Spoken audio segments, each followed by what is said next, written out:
Boa noite.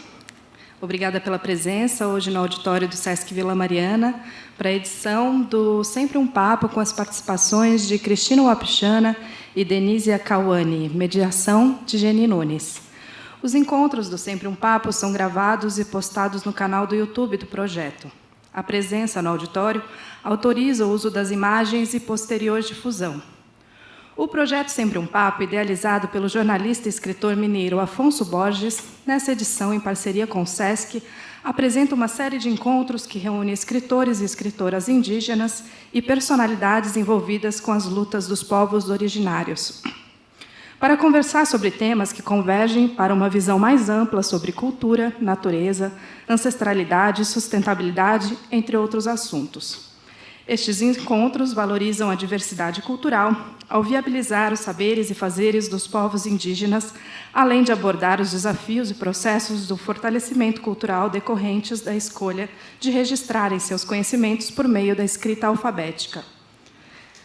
Geni Nunes Guarani, mediadora da conversa de hoje, possui doutorado pelo Programa Interdisciplinar em Ciências Humanas, mestrado em Psicologia Social e graduação em Psicologia pela Universidade de Santa Catarina. É ativista indígena guarani, membro da Comissão de Direitos Humanos no Conselho Federal de Psicologia, membro da Articulação Brasileira de Indígenas Psicólogos e coassistente na Comissão Guarani e Viropá. Autora dos livros Jaci Jaterê e Descolonizando Afetos, Experimentações sobre Outras Formas de Amar. Cristina Wapichana é escritor, músico, compositor, cineasta e contador de histórias.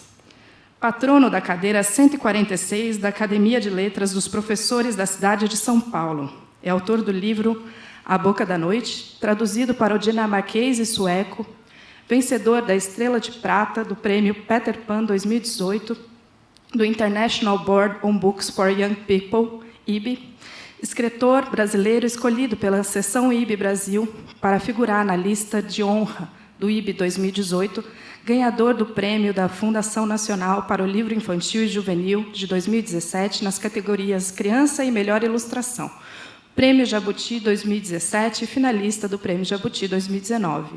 Selo White Ribbons da Biblioteca de Munique 2017, Medalha da Paz Mahatma Gandhi 2014. Teve seus livros selecionados para o Clube de Leitura da ONU 2021 e selo da Cátedra da Unesco 2022.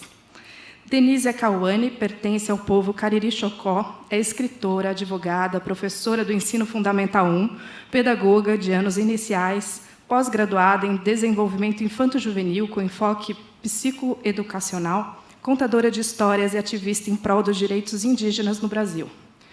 Contaremos nessa noite com as intérpretes de Libras, Amanda Brasil e Juliana Nogueira. Para darmos início ao bate-papo, convidamos agora ao palco, por favor, Cristina Wapichana, Denise Akawane e Geni Nunes. Desejamos a vocês um ótimo encontro.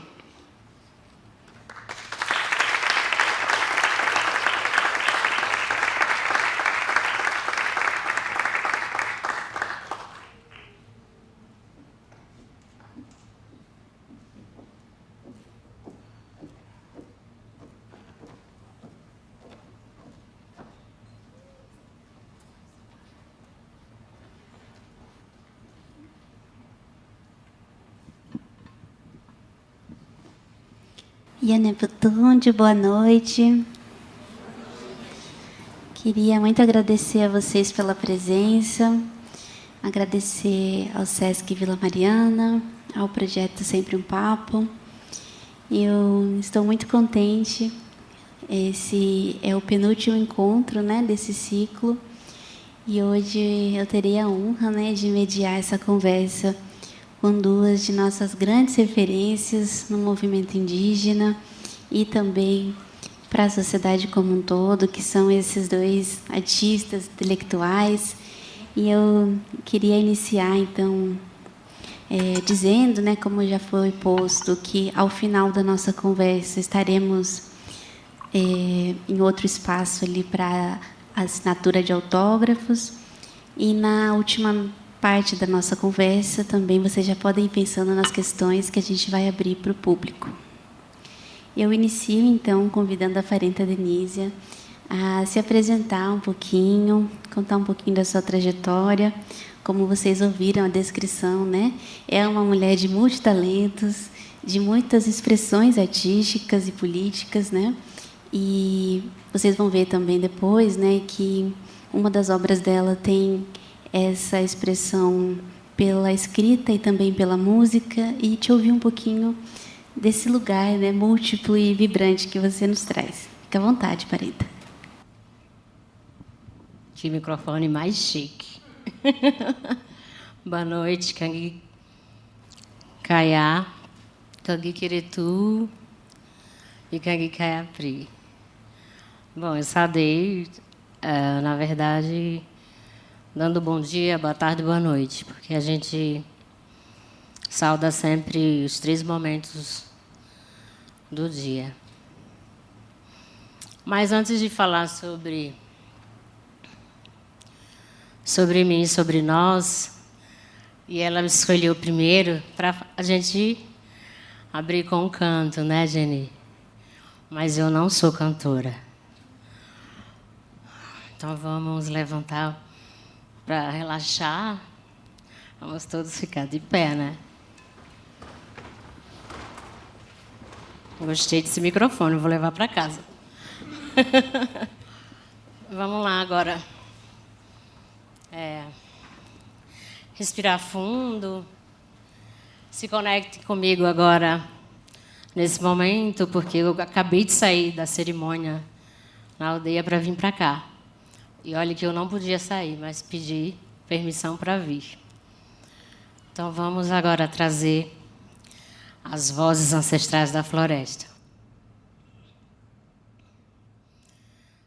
Oh, oh, ah, eh, ah, eh, oh, eh, ah, eh, ah, eh, ah, eh, oh. Mamãe terra, ah, eh, oh, eh, ah, eh, ah, eh, ah, eh, oh. Pachamama, ah, eh, oh, eh, ah, eh, ah, eh, ah, eh, oh. Todos os povos, ah, eh,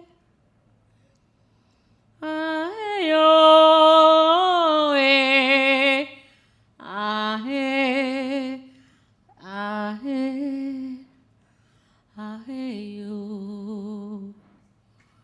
Viva a ancestralidade, viva todos os povos indígenas.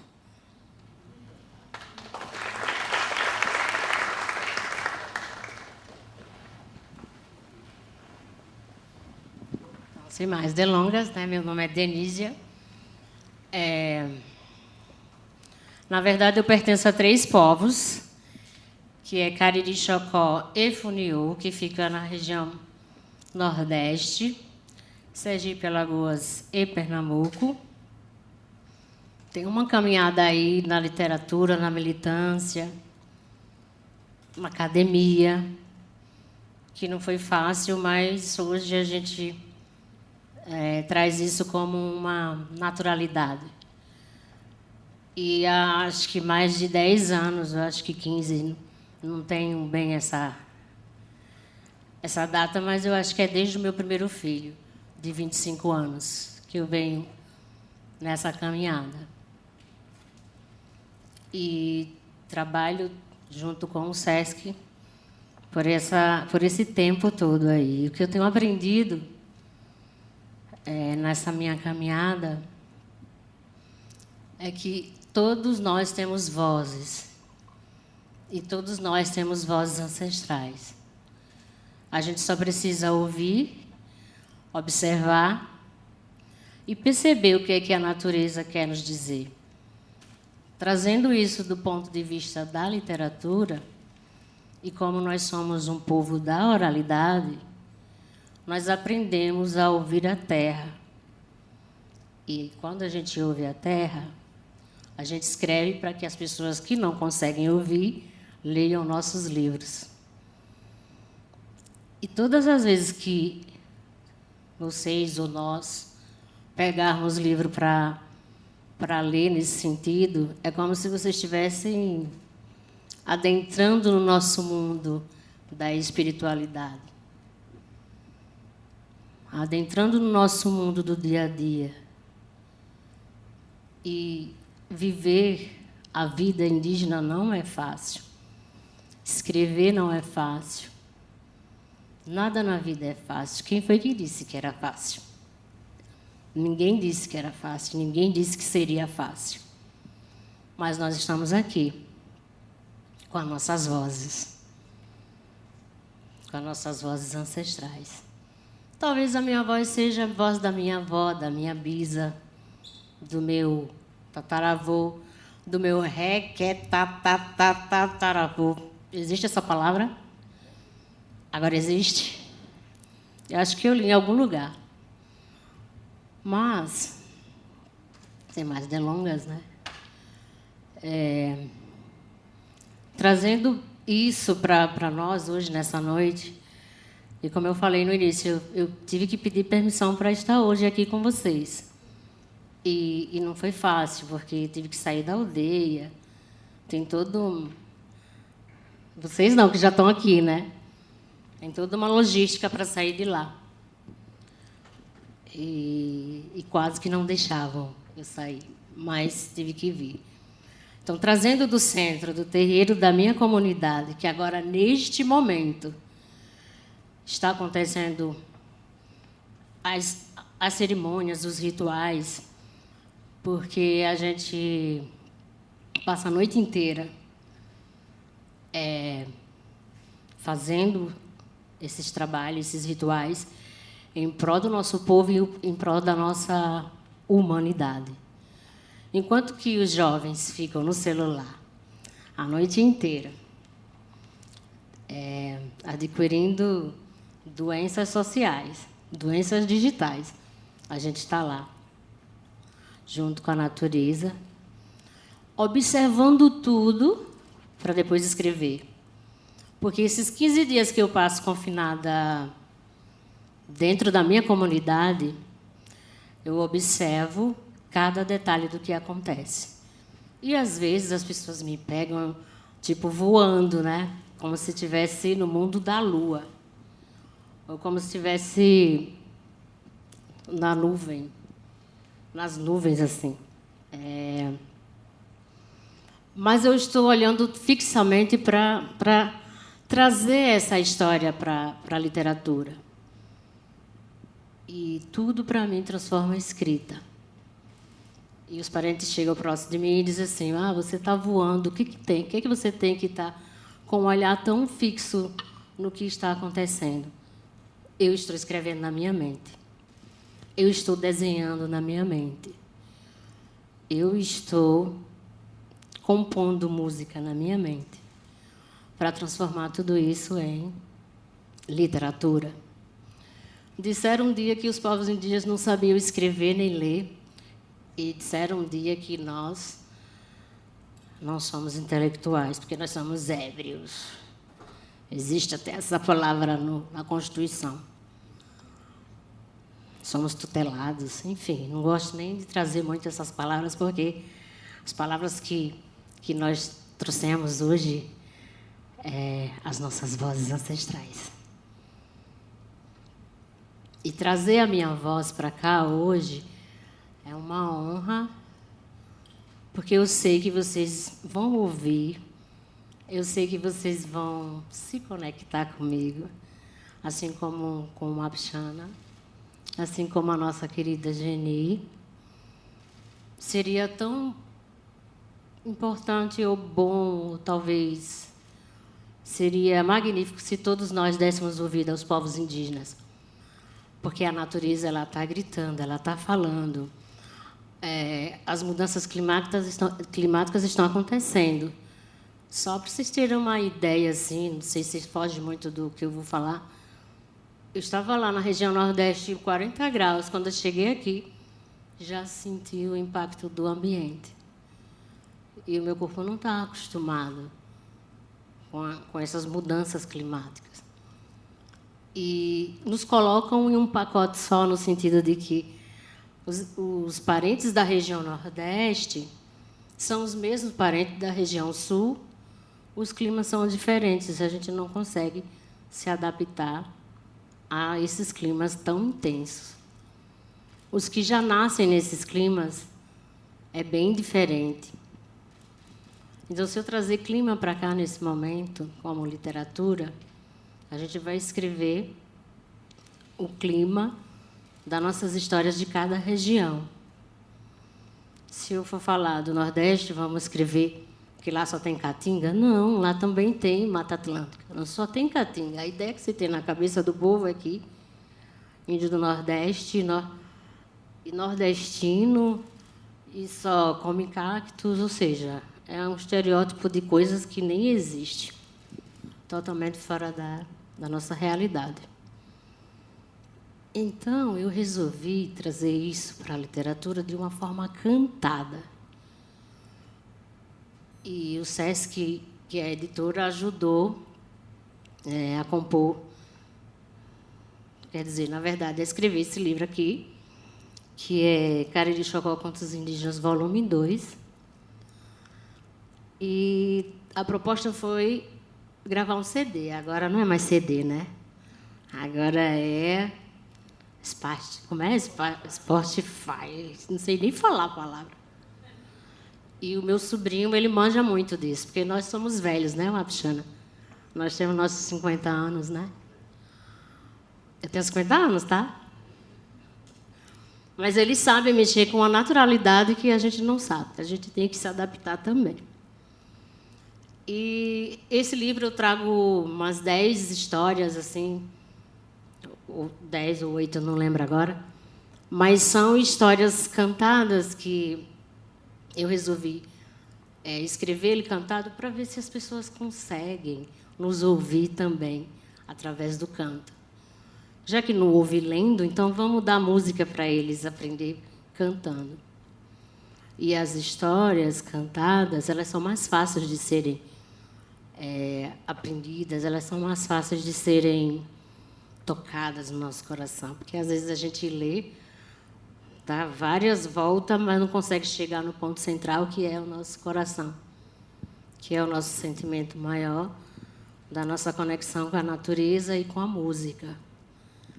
Se trouxermos isso para a literatura de todos os povos, independente de ser indígena ou não, todos nós temos conexão com a música.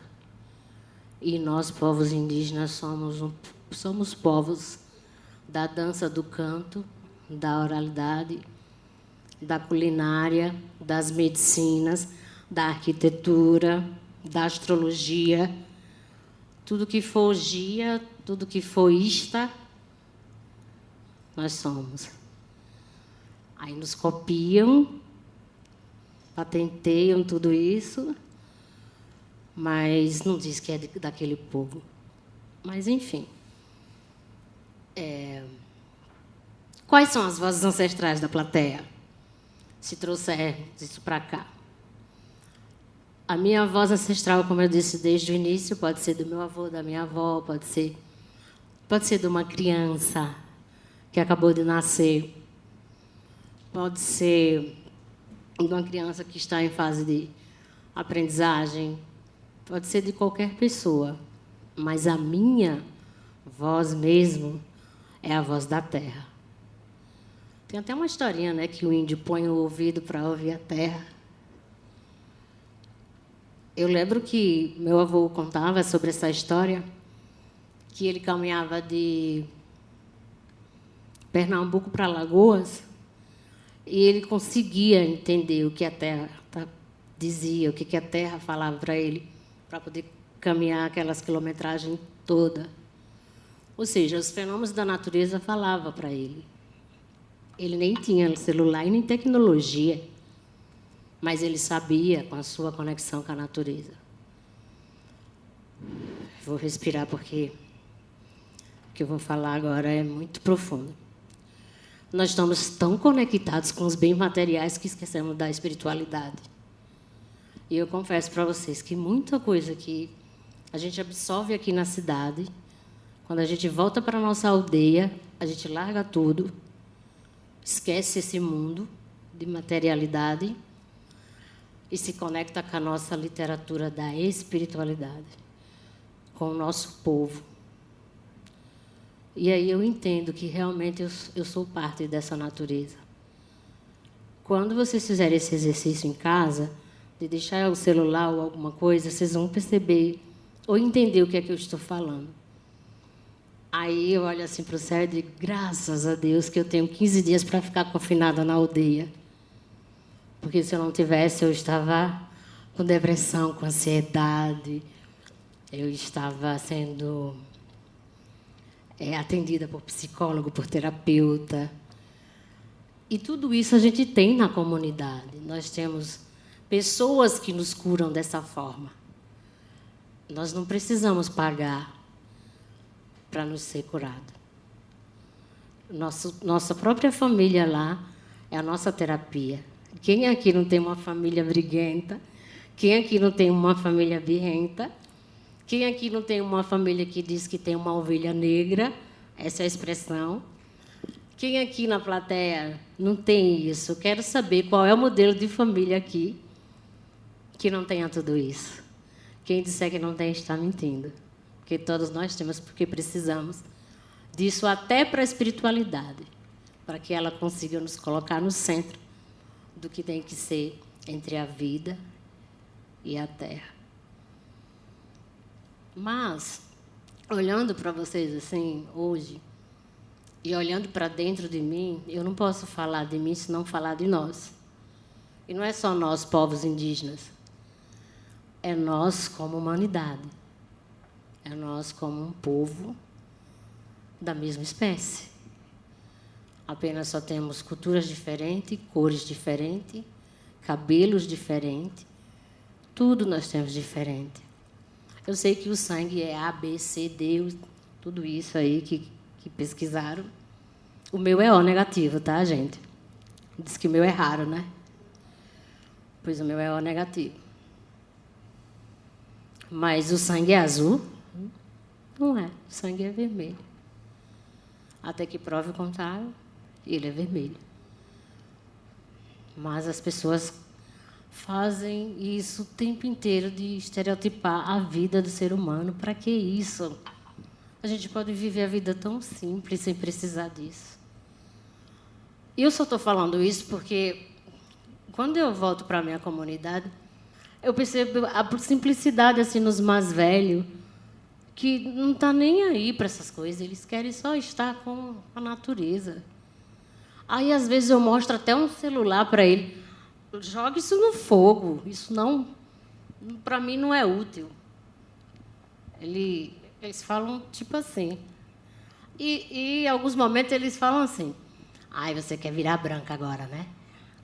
Como se pudesse virar branco ou índio ou negro, né? Não dá, né? Tem que nascer. Mas eles falam nesse sentido. Então, a literatura, Cristiano vai aprofundar mais um pouco, porque ele é mais velho do que eu, né? Uma pichana. Ainda quero que o meu cabelo fique assim, tá? Como o seu, assim, branquinho. E ele vai contando histórias, não só ele, vou trazer agora ele como referência, o Daniel também, o Ailton, porque eu vivi com eles. O Davi Copenaua também, eu militei com eles.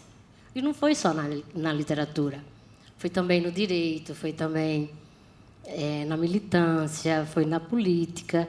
Eu não gosto de política, mas, infelizmente, eu tenho que estar inserida.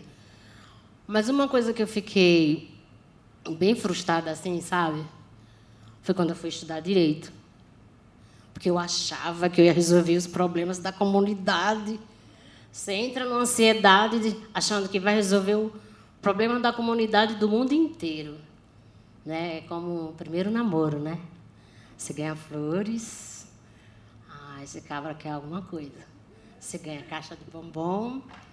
Na aldeia é o quê? É peixe, né? É 1 quilo de peixe. Ah, meu filho, traga para cá 1 quilo de peixe que eu quero. Eu gosto. Na aldeia é assim. Mas que bom, né, que é assim. Às vezes pego uma rosa assim, que tem... Eu lembro que eu ganhei um girassol. Para o meu sol sempre ficar brilhante. Mas, enfim. E trazendo isso para cá, como essa questão da frustração, você tem que ler bastante.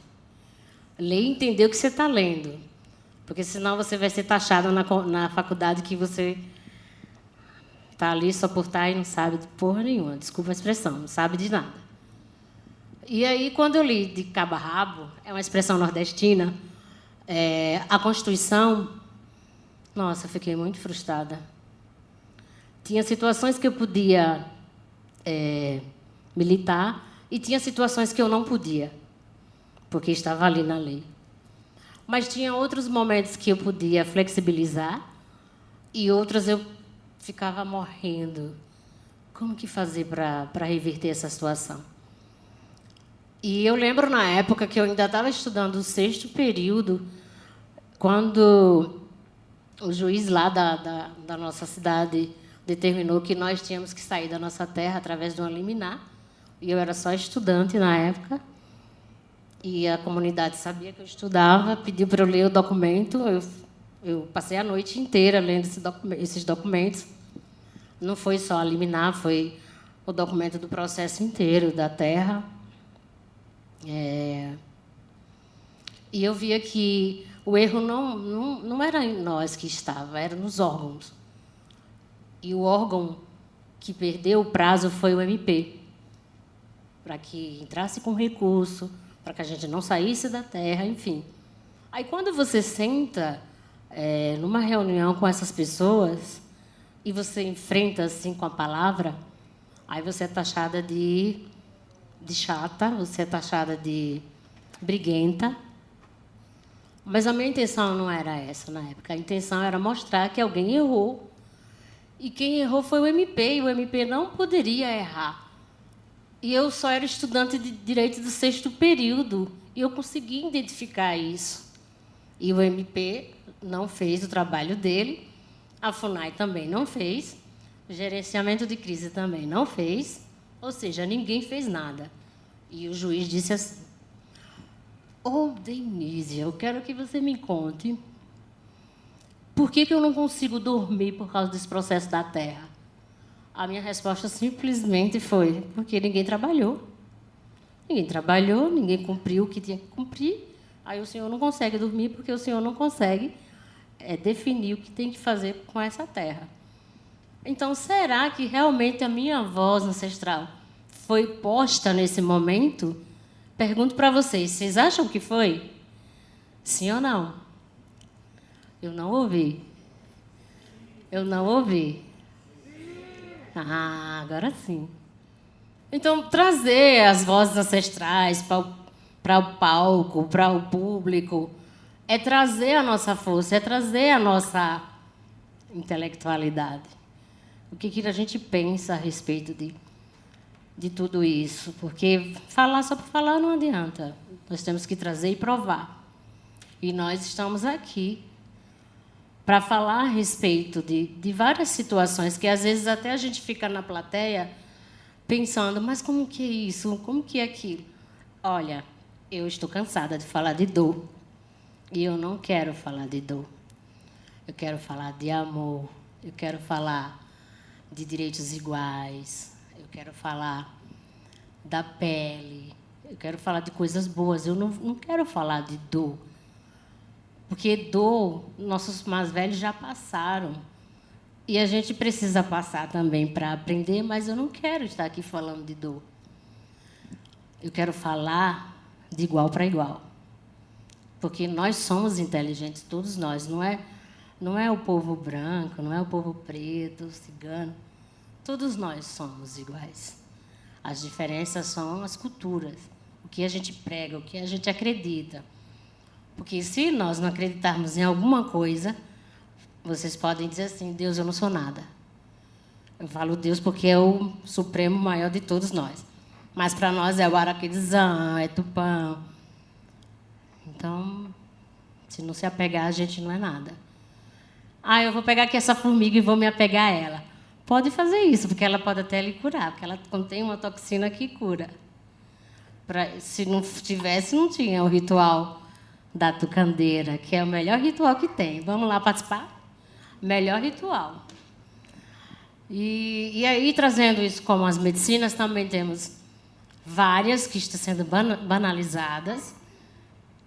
É triste de ver essas medicinas sendo transferidas, trocadas pelas drogas. Não estão respeitando nossas medicinas. Aí, o que eu trago com relação a isso é que a humanidade acha que descobriu tudo mesmo sobre nós, mas não descobriu. Se vocês acham que sananga, ayahuasca, cambu, rapé são as nossas únicas medicinas, estão totalmente enganados. Porque eu falei para vocês de 15 dias confinados. Imagine para vocês agora, nesse momento, 15 dias fazendo rituais diferentes um do outro. E não é com essas medicinas apenas. São várias. Porque nós tivemos que guardar elas, porque senão elas iam ficar também assim, banalizadas como essas que estão. Mas, infelizmente, não é assim que acontece. As pessoas misturam tudo. Elas acham que o efeito de uma é igual ao efeito da outra, e não é. E o que eu mais ouço pelo mundo afora é: a medicina vai lhe dar o que você precisa. Mas o que você precisa, afinal? Passar mal? Ah, eu vou ficar bem porque eu vou vomitar. Ah, eu vou ficar bem porque eu vou suar frio. Se vocês pegarem a xanduca de um pajé, que também tem na nossa literatura, inclusive eu escrevi sobre isso, porque são coisas que as pessoas têm preconceito. Por exemplo, com a questão do fumar. Ah, peraí, deixa eu ver. As pessoas estão achando que nós fumamos a janduca, que é o cachimbo, que é maconha. Aí eu fui lá e escrevi qual é a conexão do fumar. E aí, transferindo o fumo, que é o fumo de corda, que é aquele que vende lá no local chamado Arapiraca, em Alagoas, que traz para cá, que eu já pesquisei isso na 25. Menino, onde que é esse fumo? É de Arapiraca. Falei, vocês trouxeram de lá, de nossa região, para vender o fumo aqui. Se vocês fizeram uma experiência com o fumo, tipo mesmo, não é tragar, é fumar e se conectar com a natureza, vai ter vários sintomas. Quem já tomou rapé, quem já tomou ayahuasca, quem já tomou jurema, sabe o que eu estou falando. E aí vai suar, vai ter calafrio, vai ter mirações, vai ter um monte de situações que vai dizer, eu vou morrer. Então, essa é uma medicina. E tem outras e outras e outras medicinas que não foram expostas. E tudo isso que eu estou falando para vocês, elas estão escritas nos livros, desse aqui, que é o volume 2, mas tem o volume 1, o volume 3 e o volume 4, que saiu agora. E cada história que eu escrevo, que é contado, e isso que eu falei tudo aqui sobre as medicinas e tal, estão escritas nesses livros. E aí, para entender mesmo o que eu estou falando, só lendo mesmo, para saber e entender. Mas aí eu fico pensando, será que eu vou atingir mesmo ao coração de cada um, a mente de cada um, a espiritualidade de cada um? Falaram que eu sou um pouquinho bruxinha, né? Mas não é bruxinha, é xamã. Eu só estou trazendo duas situações aqui. E, às vezes, eu olho para o pessoal e percebo, assim, o que elas têm da questão da conexão da espiritualidade. Eu não sei, talvez foi o meu avô que nos ensinou a se curar através dos astros, através dos corpos celestes. Mas como que faz isso? Como que é isso? Como se conectar com a estrela, com os planetas?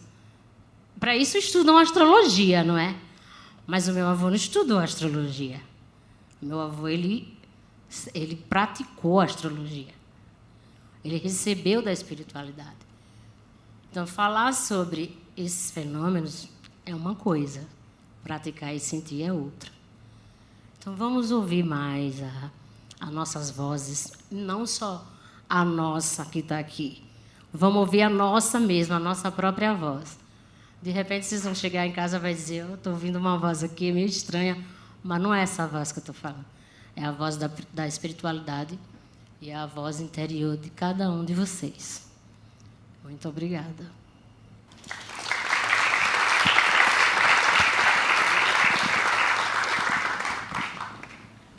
A gente que agradece, Parenta, que honra te ouvir. Me senti um pouco em torno da fogueira te ouvindo.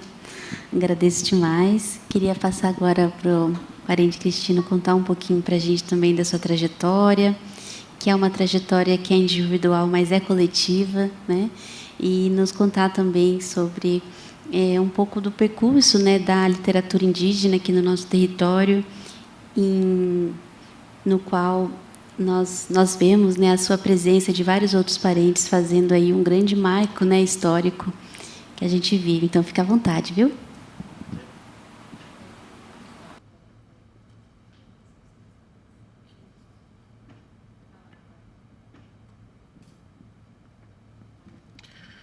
Três dias depois daquele temporal, a vegetação estava mais verde.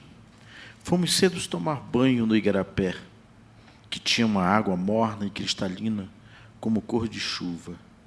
Assim que chegamos, uma chuva fina veio nos visitar. Olhe para a água, minha neta. Veja como os pingos de chuva são acolhidos pelas águas mais velhas do igarapé. Os pingos nunca são iguais, mas todos têm a mesma função de renovar as forças do igarapé em uma única água.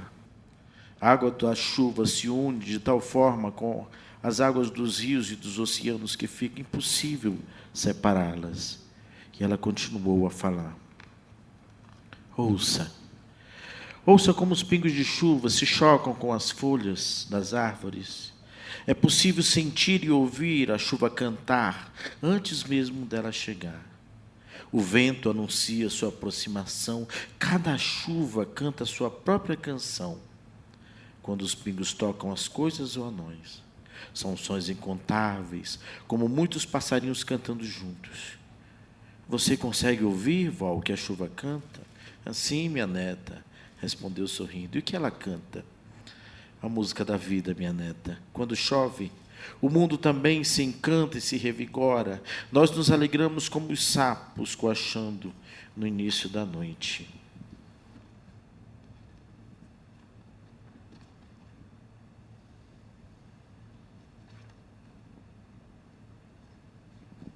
Naqueles dias, aprendi sobre os muitos jeitos de chover. Há chuvas que nos obrigam a buscar abrigo por serem poderosas. Outras que não deixam as estrelas aparecerem. Algumas que escondem o sol como se quisesse o seu calor só para elas. As que chegam de surpresa para nos molhar de propósito. E aquelas que cantam com uma brisa noturna, até que os nossos olhos adormeçam e a gente sonhe em ser chuva. Também existe a chuva que desce sob forma de meninas e meninos que brincam de molhar os passarinhos. Esta é para quem, como eu, gosta de banhar-se, cantar sob os pingos embalados por ventos que assobiam. E tem chuva que nem chega a molhar o chão, mas que criam os raros arco-íris que coroam o sol para nos dizer simplesmente que as águas irão demorar dias para chegar por ali, pois estarão ocupadas em irrigar outros lugares. Agora sei que minha avó também é chuva. Eu sou chuva. Nós Todos nós somos chuvas que se renovam entre o céu e a terra. Chuvas que banham com igualdade aldeias, cidades, ruas, calçadas, florestas, terra, gente e águas dos rios, mares e oceanos. E que também não se esquecem dos pequenos igarapés, lagos e todos os seres que têm dentro de si uma porção da sagrada água. Vovó voltou a cantar, bem baixinho, enquanto alimentava o fogo com lenha. Que toda gota de chuva renove o milagre da vida. Que cada pingo de chuva chegue limpa para matar a sede e enche de vida e esperança todos os viventes. Boa noite, gente. Queria começar com essa leitura desse livro, chama Chuva, Gente, é do Clube Leiturinha. Vocês podem encontrar em sebos virtuais, quem não é assinante do Leiturinha. Eu estou escrevendo sobre os 4 elementos, saiu o fogo, esse ano vai sair o vento, e o ano que vem deve sair sobre a terra. E foi uma experiência magnífica poder pesquisar, me aprofundar mais sobre esses elementos. Embora eu tive o privilégio de morar em um lugar onde eu tinha tudo isso disponível. Bom, agradecer ao Afonso que encontrou a gente, convidou para esse primeiro trabalho do ano, a sua irmã, que eu não lembro o nome, que trabalha na produção, que está aí, ao SESC, que é mais que o Ministério da Cultura nesse país, e a presença de Geni, também da Danisa, que é Prêmio Jabuti com o livro O Mulherios, né? Ganhou o ano passado, é o 4º Jabuti indígena, e virão outros por aí. E agradecer a vocês que vieram voluntariamente para ouvir a gente, para rever a gente, a vocês que vieram para receber um certificado também, se sintam felizes aqui nesse encontro, sejam todos bem-vindos, vocês que vão nos assistir em um outro momento, muito obrigado pela presença de todos vocês, e que esse encontro seja, de fato, bonito, como tem que ser. Em um livro que eu tive o privilégio de receber, uma história chamada O Cão e o Curumim, a frase de efeito diz o seguinte: o sentido da existência está na cor do encontro. Então, que esse encontro tenha as melhores cores. Eu sei que 15 minutos é pouco para a gente falar, mas literatura indígena, vozes da ancestralidade. Vou falar um pouco sobre o porquê que estamos aqui. Não só a gente, mas vocês também.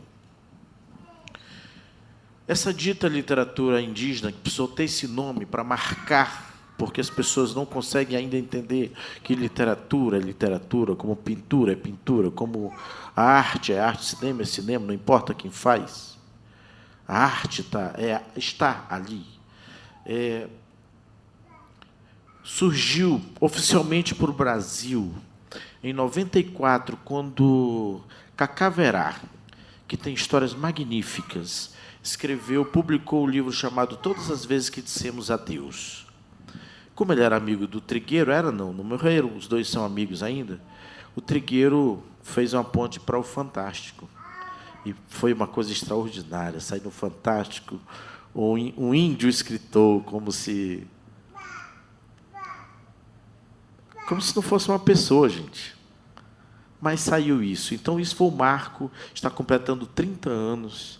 Esse ano, começamos a comemorar o ano passado, esse marco. Mas, na década de 70, Ademário Ribeiro, Paiaiá, lá da Bahia, já escrevia peça de teatro.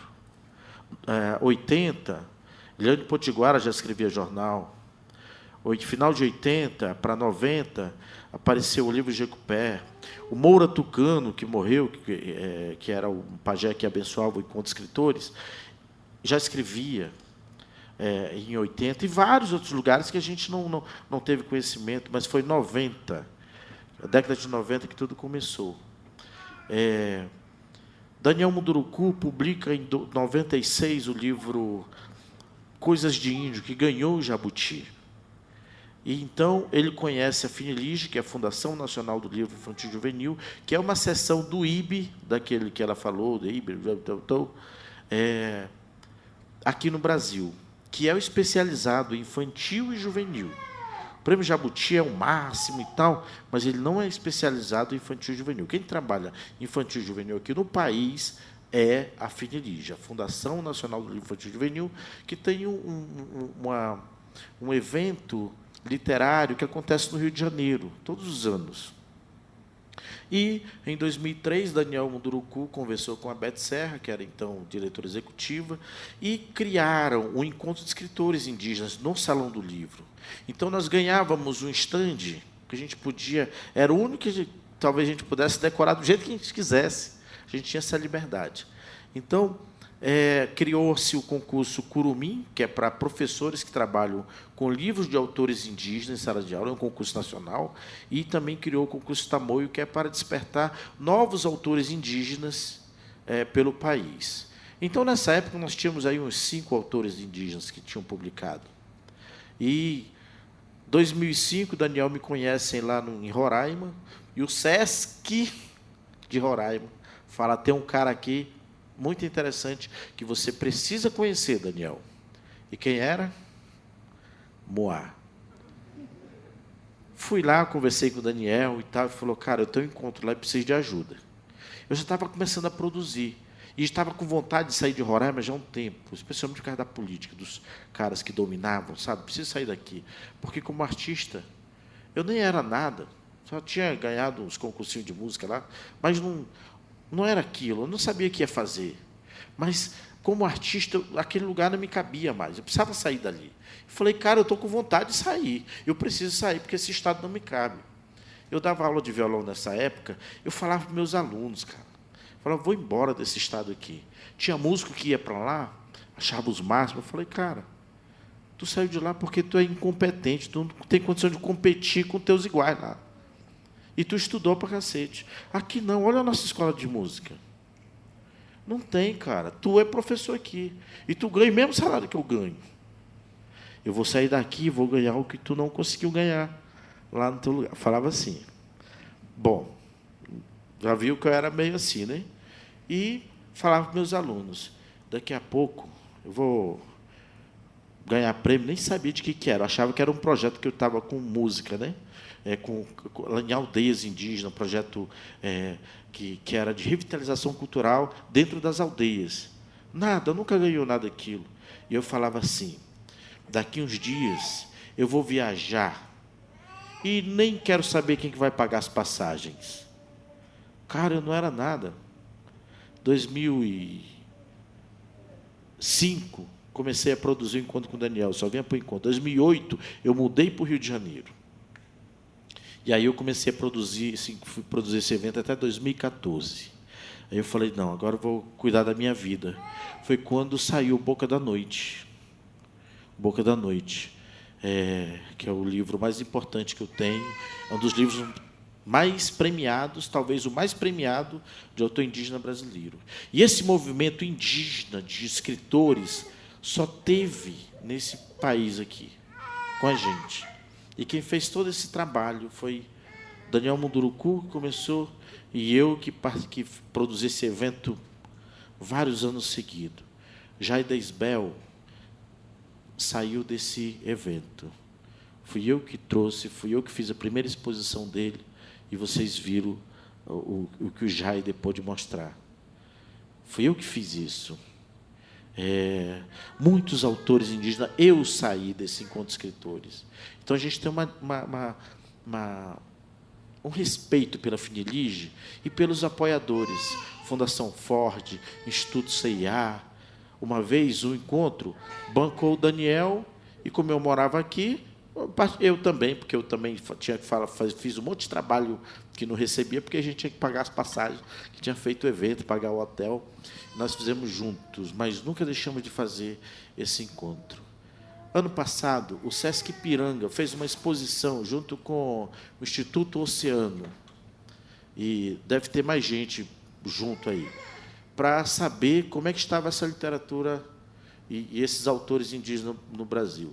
E catalogaram 118 autores indígenas e autoras, publicando-os por editora. Por editora.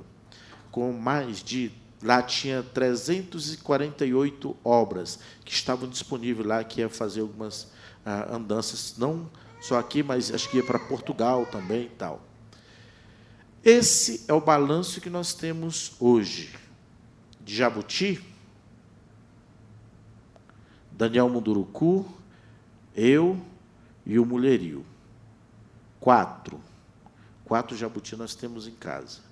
E um Peter Pan, que é o segundo maior prêmio da literatura infantil e juvenil do mundo. Também temos um, com o livro A Boca da Noite, a versão sueca. E quem estava concorrendo em 2018, que era finalista, era Brasil, o único da América Latina, a Alemanha, a França, a Holanda, Canadá, China e um outro país que eu não lembro. Acho que Estados Unidos eu falei? Então, era esse aí. Ficou França e Brasil. Com Boca da Noite, que alguém tem um Boca da Noite aí. Esse livro. Quem tem esse prêmio no Brasil? Ana Maria Machado, 2014, e o Boca da Noite, em 2018. Então, essa literatura dita indígena, hoje, alguns autores andam no topo, como qualquer autor consagrado que se tem. O cachê não é, né? Mas não vai ser difícil. Ainda a gente... para quem não conhece esse, ilustração da Graça Lima, editora Zite. É uma obra de arte, gente. Literalmente, uma obra de arte. Não é porque foi eu que recebi a história, não. Eu não acho que a gente... depois dessa história, desse livro aqui, dessa história, não do livro, mas depois dessa história, que foi incrível receber essa história, eu entendi e aceitei que eu só tenho que fazer o que a história deseja. Que eu tenho que materializar ela como ela deseja. Eu não tenho que ser o cara que tem que estar montando as palavras lá. Não. Eu tenho que deixar ela vir no tempo dela. E essa história veio numa noite. Numa noite. Foi incrível. Foi incrível. Aí eu entendi que a história é dona de si. E que ela se materializa como qualquer outra arte. Ela deve se materializar como desejar. E se aquele artista se permitir aceitar, ela vai sair tão bela que quando você olhar, qualquer um olhar, ela vai te chamar. Quando você lê, ela te chama. Isso é uma arte. Então, eu quero sempre ter esse privilégio de receber histórias como a história da chuva, que eu li esse primeiro trecho para vocês. Essa é um pouco da história da literatura indígena no Brasil. Eu tive o privilégio, junto com o Daniel Munduruku, de fazer isso acontecer aqui. E eu tenho muito orgulho de ter feito a caminhada com muitos, Ailton, Copenaua, Álvaro Tucano, Liane, muitos, com essa galera inteira. E podia contar aqui um monte de fofoca para vocês, mas eu sei que vocês não gostam de fofoca, assim como eu também não gosto de fofoca. Então, eu não vou contar os bastidores. Mas essa é a história da literatura indígena aqui no país. E mudei primeiro para o Rio, 2008, e 2015 eu vim para casa, como parte de vocês também, caí na armadilha do casamento. Nunca mais saí. Minha família está aqui, muito obrigado, Paula. Minhas 2 filhas, que são fantásticas, que me ensinam a ser uma pessoa melhor, a ser pai. Ser pai é incrível, ser mãe é incrível. E criar um cachorro com tudo junto é mais incrível ainda. Então, eu tive esse privilégio. Estou aqui em São Paulo. São Paulo me acolheu de tal forma que algumas pessoas me conhecem. O meu estado, Roraima, não. Mas aqui em São Paulo, eu digo que eu tenho nome e sobrenome. Tive o privilégio, junto com o Daniel Munduruku, também de ser assessor da Secretaria Municipal de Educação. E juntos fizemos um livro chamado Orientações Pedagógicas, que está disponível em PDF, pode baixar no celular, que é para os professores trabalhar a temática indígena em sala de aula. Recebeu o selo da cátedra, o selo da Unesco. E esse ano me recontrataram para acrescentar coisas no livro e também ajudar os educadores de São Paulo a trabalharem de uma forma mais dinâmica, mais interessante, para tentar uma aproximação melhor entre a sociedade brasileira, os alunos, essa literatura, as histórias, para que a gente consiga melhorar esse clima também, né? Se a gente não trabalhar com essa molecada, que ainda vive no tempo da magia, a gente não vai conseguir mudar. Velho, gente, é velho. Velho tem mania. Para você tirar a mania de um velho, primeiro que ele não deixa. E depois, para ele mesmo se convencer, tem que ser algo muito especial para ele poder tirar uma mania para colocar outra. A gente sempre tira uma e coloca outra, né? Mas eu queria agradecer esse primeiro momento desse encontro com vocês e agradecer ao grande que criou a escuridão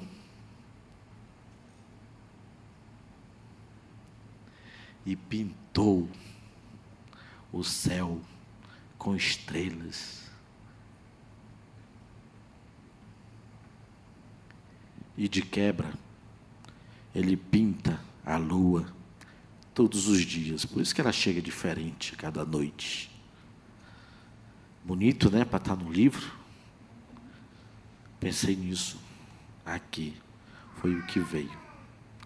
Obrigado e vamos continuar.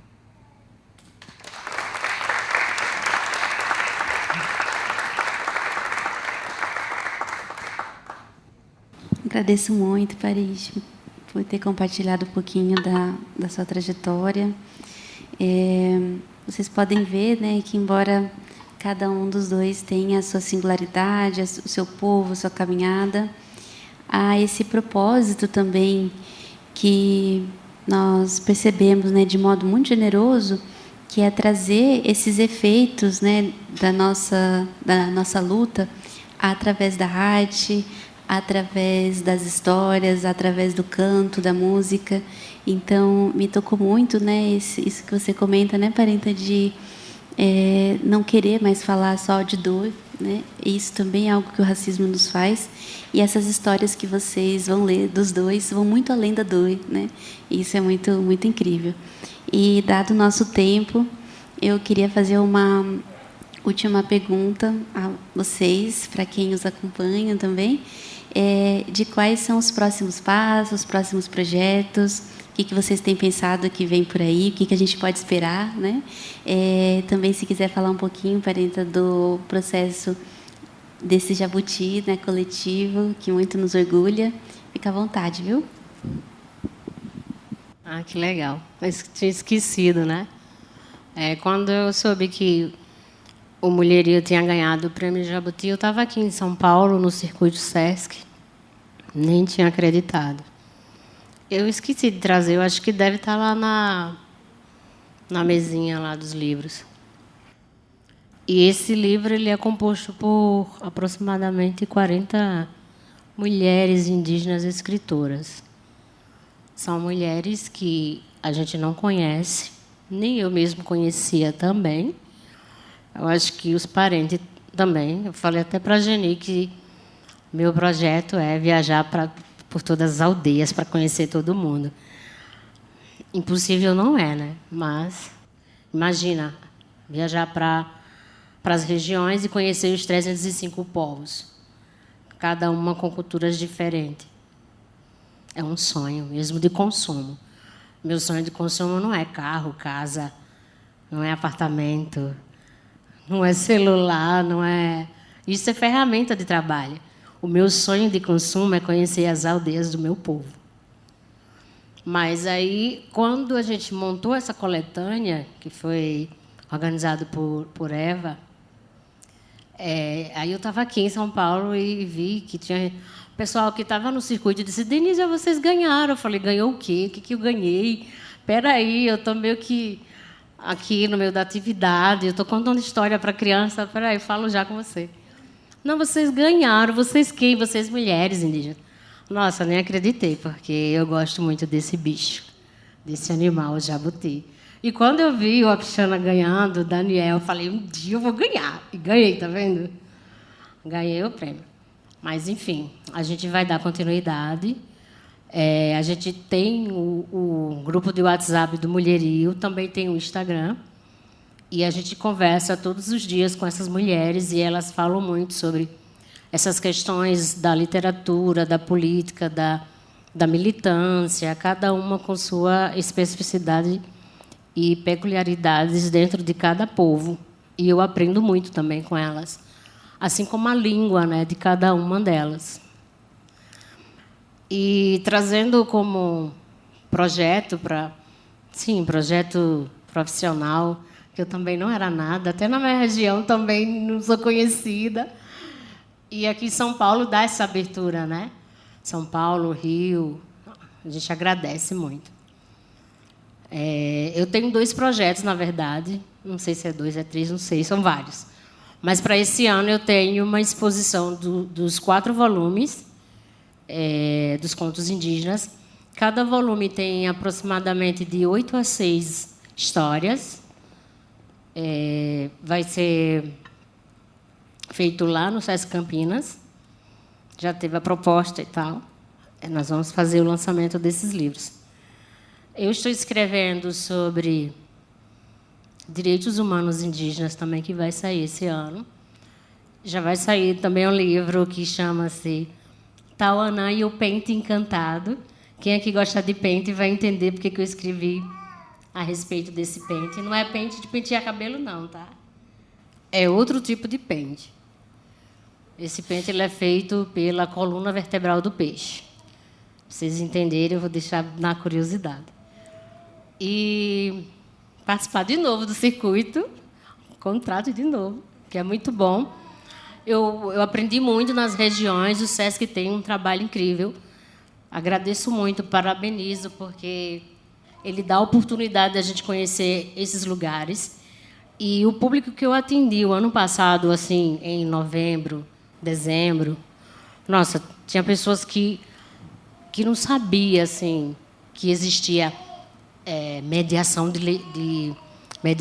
de literatura indígena, que o SESC teve essa ideia de colocar esse ano, porque o circuito ele traz um monte de atividades e não tinham pensado ainda nessa pegada da literatura indígena. E eu lembro que eu fui para várias regiões e a irmã dela, a cantora também, né, a Anelita, junto com o marido dela, são profissionais, viu? Eu fiquei até com receio de cantar na frente deles. Mas, olha, cantam eles, porque ela toca piano e ele toca todo tipo de instrumento. E eles fazendo esse trabalho com a literatura, com os instrumentos, é igual o nosso também, só que o nosso nosso instrumento é a maraca, o buzo e aquele pau de chuva. Mas eles usavam todos os instrumentos.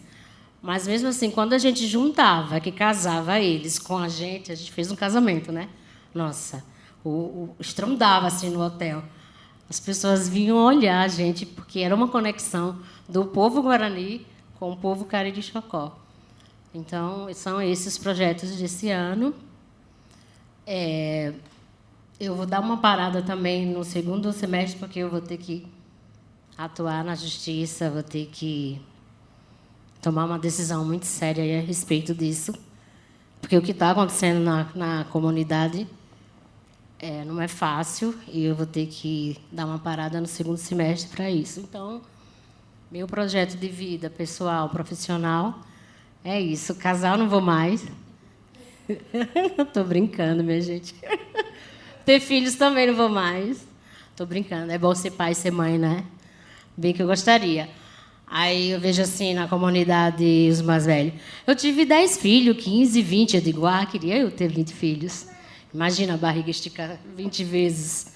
Mas é isso, pessoal. Eu agradeço muito por vocês terem vindo. Gostaria de falar muita coisa, mas nessa hora a gente traz os pontos principais. Era bom que fosse à noite, em volta da fogueira mesmo, para conectar com vocês, contar a história, porque a gente gosta de contar a história assim. Vamos imaginar o fogo e agora a gente está contando a história para vocês. É isso, pessoal.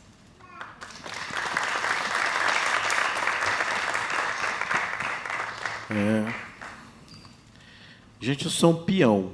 Sabe o que é peão? Sabe como é que é peão, né? Quer que eu fale para vocês como é que é peão? É aquele que não tem uma coisa definida. Ele fica rodando, vai, volta de novo, dá vontade, ele vai no caminho, depois ele quer voltar, ele volta. Não tem problema, não. Então, trabalhar com arte é mais ou menos isso. Você vai nesse vai e volta o tempo inteiro. Mas tem alguns trabalhos encaminhados, tem um sobre guerra. Era Guerra, Sangue e Sina. Mas a editora falou, não, para adolescente não pode ter sangue, não. Acho que trocaram por rio. É uma história incrível. Quem leu O Cão e o Curumim? Quem leu O Cão e o Curumim? Já leram ou não? Eita, que vergonha. Pensei que São Paulo era bem... não, vou começar a pensar de novo sobre São Paulo. O Cão e o Curumim é lindo, é cheio de simbologia, é lindo, é lindo. Ele está muito parecido, vai sair pela editora Moderna. Tem 2 pela Moderna. Vai sair, estou fazendo 15 anos esse ano como autor, vai sair o primeiro livro, chamado A Onça e o Fogo, numa outra versão. Acabei de finalizar um para Fiocruz sobre medicina, que vai ficar no site da Fiocruz, lá, disponível para sempre. Pago ruim, mas a gente tem que precisar pagar o aluguel. Tomar as terras da gente tudinho. E aí eu preciso fazer um sobre passarinho, só fiz uma história que já está ilustrada, mas faltam 4. Hoje, a ideia era terminar uma história que eu estava finalizando, talvez ainda finalize hoje para enviar. Esse ano eu já produzi algumas coisas, gente, que eu fiquei assim... Eu voltei a escrever, eu estava tempos sem escrever, tempos, e voltou de novo, voltou. Então, eu estou assim, pilhado. E, como pilhado... Se tudo der certo, eu vou bater o recorde de publicação esse ano. Até do Daniel, que era para ser o ano passado. Eu falei, Daniel, vou publicar 8 livros. Ele falou, não, publicar 10, pelo menos, que eu publiquei 9 no ano só. Eu falei, tá bom, então vou aumentar para 11.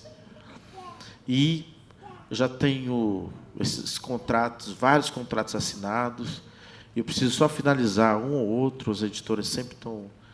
E o problema é que ser pai, ser mãe, ter que trabalhar e ainda escrever é muito, né, gente? Fazer as propostas para os trabalhos do SESC. Eu tenho um grupo de contação de história chamado Macunai Contos, que estamos reativando de novo.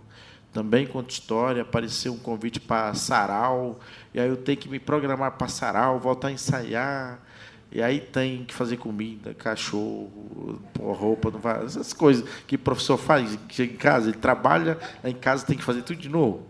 Então, e essas coisas é que me surge muita ideia, porque eu gosto de ouvir muito música. Então, as músicas têm uma influência danada.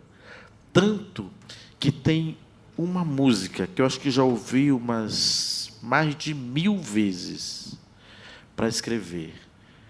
E aí ela me leva para o meu lugar. É a segunda música, é a primeira música mais gravada no mundo. Ela foi escrita em 1800 e alguma coisa. Bom, então eu tenho várias coisas em andamento de trabalho, e ainda tem essa parte de assessorar os educadores esse ano e o próximo ano daqui da cidade de São Paulo. E me parece que vamos fazer a quarta festa-feira do livro indígena de Mato Grosso, que eu também estou na produção desse evento desde o ano passado. Então, eu sou um peão meio ocupado. E eu queria que vocês fizessem perguntas, gente, senão fica calado e fica meio sem graça. Pode? Quem vai fazer a primeira pergunta? Fala. Tem que falar no microfone para gravar. Está chegando para você. Chegou. Oi, boa noite. Eu Boa sou a noite. Ariana. É um prazer estar aqui ouvindo vocês. Só faltou a fogueira mesmo, né? E para quem quer iniciar como autor, como escritor, qual a dica que vocês dão? Para escrever ou fazer qualquer outra arte, tem que estudar. Primeiro, você tem que ser um bom leitor. Tem que ler. E ser leitor não significa ler apenas livros. O assunto que você está de olho para você escrever, veja documentário, veja desenho, veja qualquer coisa, jornal, qualquer coisa. Busque informação no Google. Quando eu fiz um agora sobre o beija-flor, eu só conheci o beija-flor, mas tem mais de 300 espécimes. Os beija-flores são da América, embora dizem que tem um lá na Alemanha, que é o gigantão lá, de 30 milhões de anos. Aí eu fui buscar mais sobre o beija-flor. O coração dele é 5% do tamanho dele para poder bombear o sangue. Para ele ter energia, ele precisa de pelo menos 90% de néctar. Mas ele come outras coisas. E é um dos caras mais velozes, ou o mais veloz de todos. Porque numa pitada que ele dá, em um segundo, dizem os caras que estudam física, que ele chega a fazer 450 vezes o tamanho dele em um segundo. E um caça que deve voar em 2.000 km por hora, faz 150, 200, o tamanho dele por segundo. Então, numa paulada, é isso. Então, eu tive que estudar tudo isso. O menor tem 2 gramas e o maior tem mais ou menos 27 gramas. É um dos bichos que é usado para amuleto, especialmente no México, que as pessoas matam para fazer. Então, pesquisar é fundamental. Se você não fizer isso, e vá anotando. Ouça música que tenha relação, veja filme que tenha relação. Vai te ajudar muito, muito. Se você fizer uma boa pesquisa, você recebe uma boa história. E vai anotando as coisas que você... Não precisa ordem. História não tem ordem. Pode começar do final. Não tem problema. Mas, para você encantar, para uma história encantar, você não. Para a história encantar, tem que estar na primeira página. Porque é o que o leitor vai ver lá. Aí tu, lá pelo meio, vê umas coisas super interessantes e tal, porque ele vai abrir a primeira, ele vai ali e falou, mas eu vou lá para o meio. Aí ele vai lá para o meio, vai lá para... É assim. Então, pesquisa é fundamental. Contemple as coisas. Veja as nuvens, cara. Veja a árvore, veja a flor, veja os bichos, veja como eles se movimentam. Contemple. Pense nisso. Pense como é que eles conseguem fazer isso. Já viu que a galinha é muito esquisita sem braço? Não. Bobo, né?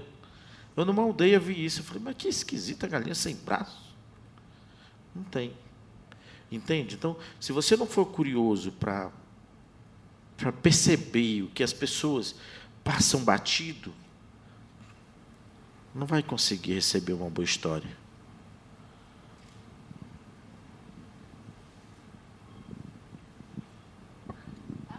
Vamos acrescentar, né? Vamos incrementar mais aí. Eu vou falar por experiência, até para você também procurar fazer isso. A dica que eu dou é observar mais as crianças. Ele já falou da natureza, que eu fiz isso também, mas observe muito as crianças. As crianças, elas fazem cada pergunta e ela observa cada coisa que vocês não precisam se espantar e não saber dar uma resposta para ela. Só basta você mentalizar ou escrever o que elas fazem, o que elas pensam. Ela está olhando para mim, está vendo? O que elas pensam, porque a criança... Tem aquela frase que diz que o olhar é a janela da alma, não é isso? E as crianças, elas têm isso. Além de ser mãe, ter percebido isso, além de ser professora, enfim, além de pesquisar, porque a gente faz isso naturalmente na comunidade. E coisas que eu tinha dúvida, eu ia pesquisar. E quando eu pesquisava, e quando eu falava com os mais velhos, tinha conexão, só que o jeito dele falar é diferente do que é pesquisado, daquilo do que é escrito nos livros e tal. Mas eu sempre achava uma resposta para tudo isso. E aí eu conseguia escrever, não vou dizer escrever bem, porque não existe uma ordem. E a gente, na escola, tem essa mania de fazer um planejamento, colocar o título, fazer o desenvolvimento, depois a conclusão. E aí é bom para organizar, claro que é, mas pode fazer aleatório, sim, e vai organizando as ideias. Eu lembro que eu li tanto livro de literatura para pegar o jeito de escrever que na minha casa não tinha livros de livro científico, nada disso, era só de literatura infanto-juvenil. E o pessoal disse, você, afinal, é adulto ou é jovem? Eu digo, eu sou tudo, porque eu pesquisava mesmo. Eu ficava igual você falou aí. Eu devorava os livros, sabe? Que é devorar os livros, né? Eu pegava, lia tudo, qualquer hora. No banheiro, eu lia no ritual. E o pessoal diz, larga esse livro. E eu ficava lendo tudo. Tudo que eu via, eu lia. Então, se você fizer esse exercício, é claro que não é fácil. Mas, se você fizer, consegue. Simbologia. Se uma história não tem simbologia, para que ela serve? Entende? Precisa ter simbologia. Se você coloca uma árvore, precisa conhecer a árvore. Que personagem é esse? Precisa conhecer ele. Como é que você vai fazer ele caminhar? Não vai. E uma história nunca se vai reto. Ela precisa ter curva. Para o leitor se desviar, para ele tentar observar o que é que tem lá atrás, tem que esconder coisa. Precisa fazer tudo isso. E faça várias. Eu tenho lá, sei lá, 15, 20 títulos. E eu espero elas chegarem. Eu tenho história que eu comecei a escrever em 2000, não terminei, porque eu fiquei tão assustado, porque ela era meio de terror, de umas coisas que acontecem lá em Roraima com os indígenas, de morte mesmo, que eu estava sentindo uma opressão espiritual. Eu falei, não, vamos ter que ir embora daqui, eu vou ter que me preparar para escrever isso. Quando eu saí de lá, eu saí com o desejo de, vou terminar essa história e vou fazer um filme quando eu voltar. Eu vou crescer e ficar tão grandão que eu vou fazer um filme de milhões, eu vou fazer um longa-metragem. Não desistir. Sabe quem recebeu pela primeira vez assim, esse original, que saiu do meu computador? O Bolognese. Como é que é o nome dele mesmo, primeiro? Luiz Bolognese. Que eu contei para ele, ficou maluco. Eu falei, cara, eu vou te dar, para te dar uma olhada, porque de repente tu me incentiva a continuar, ou tu me dá luz para eu continuar isso aí. Agora eu não estou mais com medo, não. Agora eu posso escrever. Mas histórias são assim. Entende? Uma vez eu vi uma árvore numa viagem, estava chovendo. Eu falei, para o carro. Desci, fotografei a árvore. Lá para 2004, mais ou menos 2005. Fui lá nessa árvore. Ela estava dentro de um seio, de uma serra, assim, só ela sozinha. Eu falei, me conta, por que tu está aqui sozinha? Por que tu cresceu sozinha? Se o fogo passa todos os anos aqui e tu não morreu ainda. Me conta. Sabe qual vai ser o nome dessa história? A Casa da Árvore. Fiz a primeira página naquele tempo. E sabe que eu sempre pensei dessa história? Que ela vai ser 100 anos de solidão da minha vida. Não vai ser o Boca da Noite que ganhou Peter Pan, que foi, que tal. Não. Eu acho que vai ser essa história. E que eu já fui 2 vezes em Roraima, e uma vez eu cheguei lá perto dela para saber se ela estava viva. Não me deixou chegar, porque tinha pessoas comigo. Depois eu tentei ir de moto sozinho, não consegui. Não sei se ela está viva ainda. Mas, independente dela estar viva ou não, ainda vou receber essa história que é incrível, é mágica. Eu penso com essa fé, com esse desejo, com essa vontade, e eu acho que ainda vou realizar. Vou mesmo. Já pensei até em acampar lá, ficar dias lá escrevendo lá mesmo, com ela, ou dentro daquele ser, que é o centro do mundo, né? Qualquer lugar é o centro do mundo, o meio do mundo. Agora tem uma outra dica aí, né? Que não sei se eles, de modo geral, gostaria de fazer, né? Porque na comunidade da gente toma ayahuasca para escrever. E aí a gente consegue tomar jurema e consegue desenhar e tudo. É uma dica boa também, é como se fosse uma terapia. Não sei se você vai querer experimentar, né? Mas a medicina dá aquilo que você precisa. Se você precisa escrever, ela vai lhe dar isso. Eu agradeço pela questão. A gente tem um tempinho, mais 5 minutos para a última questão. Alguém gostaria de fazer? Fique à vontade. Perfeito. Cristina Wapchana, obrigado à mesa. A pergunta mais especificamente para você mesmo. Na sua fala, você mencionou a sua saída de Roraima e eu tive a impressão, você pode me corrigir, por favor, de que você olha com uma certa criticidade a sua atitude de jovem quando você fala: eu vou sair daqui para ganhar o que você não foi capaz de ganhar lá. E me apegando à minha impressão dessa criticidade, eu gostaria de que, se possível, você refletisse sobre o seu processo de amadurecimento como homem nesse processo e se você verifica na sua literatura que esse amadurecimento dentro do gênero homem como pessoa que se identifica assim, posso estar apenas supondo, se isso se manifesta na sua literatura já com esses traços de maturidade, se você nota na sua literatura também essa transformação. Seriam essas 2 partes da pergunta. Uma reflexão do seu próprio amadurecimento como homem e se esse processo se manifesta na sua literatura hoje feita. Obrigado. Tá.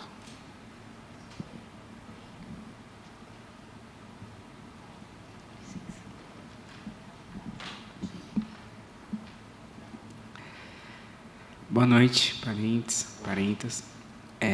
A minha pergunta vai no sentido de... Tem uma música da Caio Guajajara que se chama Nadar no Fogo. E aí ela traz no final na reflexão: ao invés de perder o ar, vou reflorestar o jeito de amar. Como essa poética toca vocês na literatura, na arte que vocês produzem? Valeu.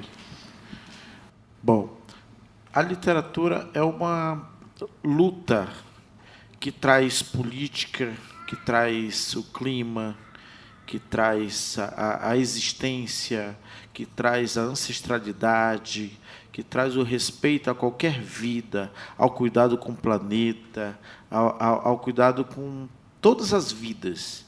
Então, isso está impresso na literatura, de qualquer um que você vai ler, vai estar espiritualidade, vai estar falando sobre tudo isso aí.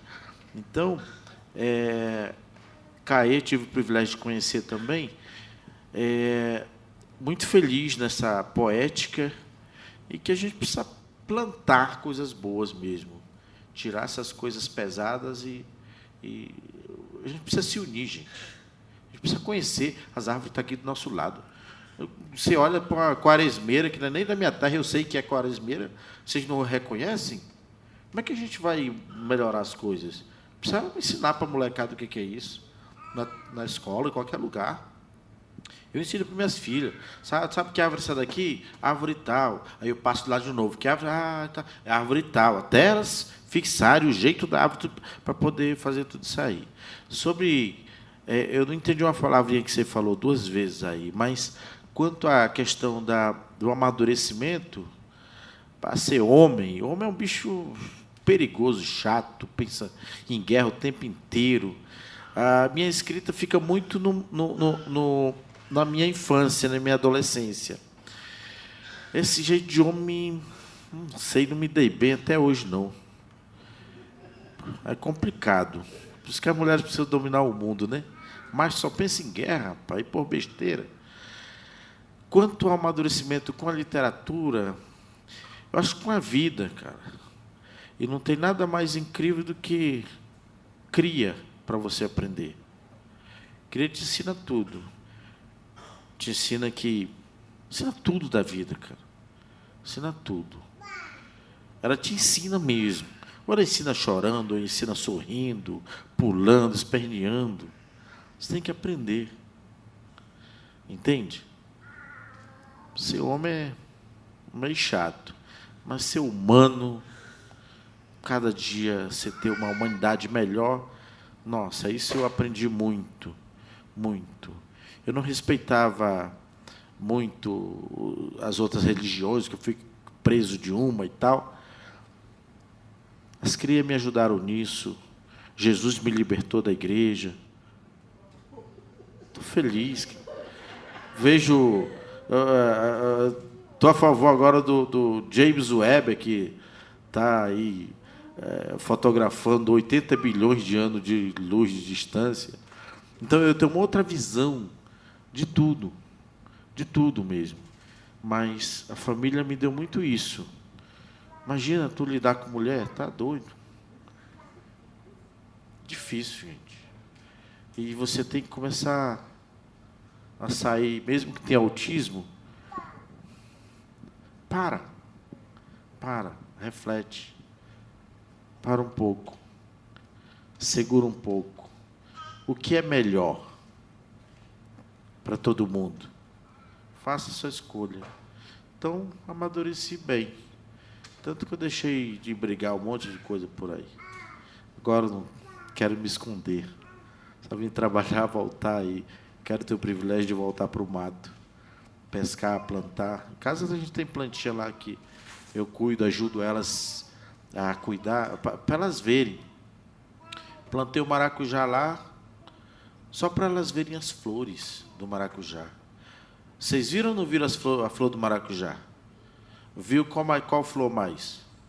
Do morango, da laranja, o que mais? Várias flores viu. Morango elas comeram porque é dessa região, mas o pé de maracujá, não. Vai a flor e ela cai. Mas elas conhecem o maracujá da feira. Elas sabem como é que é o maracujá. Entende? Eu não quero perder esse processo de humanização com essas minhas crias. Embora tenha nascido aqui no Rio e São Paulo, quero que elas tenham contato com essa existência que nos permite existir. Só sou eu agora. Vamos finalizar com... Eu não sei se é um poema, se é uma música, mas aí a gente descobre junto, né? É muito fácil. Ó. Vou primeiro traduzir, depois vocês cantam. Nós não vamos cantar, não, é eles, tá? É assim, ó. Na noite de lua cheia, um índio ancião chamou. chamou seu filho Simé para a primeira caçada, para entender os mistérios dentro da floresta. Para entender os mistérios dentro da floresta, batata de cheiro e velandim. E aí? Eu só li. Mas se a gente cantar ela, como que fica? Quem acha mais ou menos como é que fica? Fica com a melodia. Não é? Agora, se eu ler com uma entonação assim, na noite de lua cheia, o índio ancião chamou. Olha como que é diferente. Agora, cantar. Na noite de lua cheia, o índio ancião chamou seu filho Simé pra caçada na floresta. Filho, ouça com atenção, tranquilize seu coração. A hora de caça vai chegar, tranquilize seu coração. Agora a parte mais difícil. O mundo está doente, matando rios e lagos. O mundo está doente, lagoas e oceano. A cura está nos troncos das paredes que guardam o som. A cura está nos troncos. Ele falou da árvore. Das paredes que guardam os sons. Para entender os mistérios dentro da floresta. Para entender os mistérios. Batata de cheiro e velandim. Batata de cheiro e velandim. Tudo muda. É o que você trouxe, por isso que eu trouxe esse canto, tá? Ele nos toca e nos ensina cada vez mais essa conexão com a natureza, do cantar, do falar, do fazer, do observar. Tudo isso está interligado com a nossa vida, porque literatura é vida, é nossa vida dentro da nossa comunidade. Não adianta nós chegarmos aqui, ficar só blá, blá, blá, blá, blá, blá, blá, blá, blá, e não expressar realmente o que nós somos, porque tudo isso que eu falei para vocês aqui é o que eu vivo. Eu vivo na minha comunidade. E eu sei equilibrar tudo isso. Eu não tenho essa preocupação se vai me corromper ou não, porque o meu pai me ensinou bem, perfeitamente, o que eu devo fazer quando isso acontecer. Meu avô, minha família. Então, isso não vai me corromper nunca. Como eles dizem na comunidade, dinheiro nenhum compra a nossa natureza. Nos tiraram, nos roubaram. E aí a gente tem que pagar aluguel agora, né? É o contrário. Mas, enfim, a música para nós é vida. A música para nós é a espiritualidade. E cada ritual, cada cerimônia não é a mesma coisa. Todo ano muda. Uma fraçãozinha que seja, de uma entonação, de uma nota, já é a conexão com a natureza, nos dizendo como deve ser. E a gente fala muito dessa questão do Deus Supremo, e que nós não cremos em Deus. Eu não entendo como que as pessoas trazem isso se Deus criou tudo isso. E nós adoramos a natureza. Então, se Deus não é natureza, Deus é o quê? Para nós é a natureza, porque se Ele desenhou tudo isso e fez tudo isso para nós, eu não consigo entender como que tanta gente briga por causa disso. Mas eu sei que eu sou Deus enquanto natureza. Mas Deus aqui no Supremo, não. Deus aqui na Terra. Eu sou Deus aqui na Terra no sentido da natureza.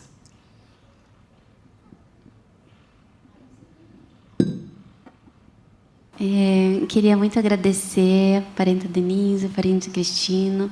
Como vocês podem ver, isso foi só 1%, né, de tudo que cada um tem semeado no mundo. Acho que isso que a parenta trouxe no final nos mostra, né, que essa ideia de um Deus criador e a gente criatura não é algo que faz sentido, né, nos nossos povos dessa maneira, porque a criação, a arte faz parte da nossa saúde, da nossa existência, né? Então, nosso convite é para que vocês também se encorajem, né, a escrever suas histórias, seus cantos, suas músicas, de maneira coletiva sempre, né? Queria agradecer novamente ao Sesc Vila Mariana, ao Sempre um Papo, a vocês pela escuta, pela presença.